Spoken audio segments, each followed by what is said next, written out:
کله چې د پیراشوټ په مرسته زه اسمان ته پورته سولم نو د جیل ویو ډیر زیات خوندور و.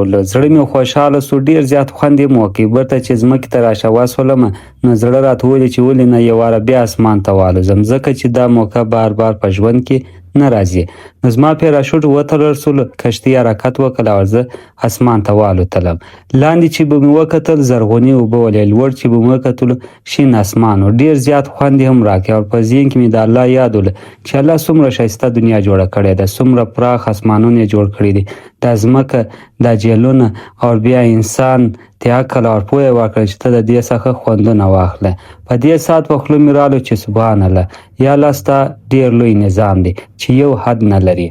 الله دا دنیا ډیره ښایسته جوړه کړې ده او انسانان ته داسې دماغونه ورکړي دي، دا ګرده ذهنونه دي چې الله جوړ کړي دي، خپل ته رقم ذهنونه ورکړي دي.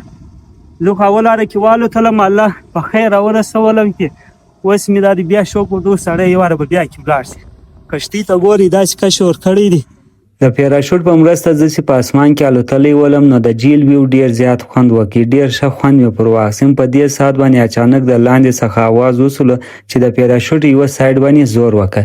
ما چې زور وکړي نو پیراشوټ لاندې خواته روان سولو او زه ځمکې ته راورسېدلم. په دې ساعت مې الحمدلله وویل، د الله شکر مې وکړي چې الله د نړۍ ښایسته خوندو کې یو دا خوند هم په مایل دی.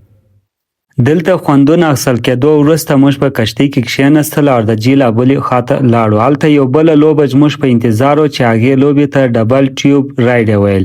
په دې لوبه کې په ټیوب کې یو دوه کسان به کښېنستل او دغه ټیوب د کشتۍ و شاته په رسۍ تړی او کشتۍ به په جیل کې منډه وله. یہ کتنے منٹ تک چلے گا؟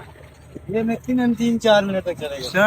دا لوبه سیده د 15 منٹ لو بازی د سے کرواتے ہیں نا، اگر نارمل چلے تو پھر تھوڑا سا صحیح ہم بالکل اچھی ایکٹیویٹی کولای دوی باندې څه چمونو کې کدی خوند پروار سي بس بیا د دې بعد ازم کې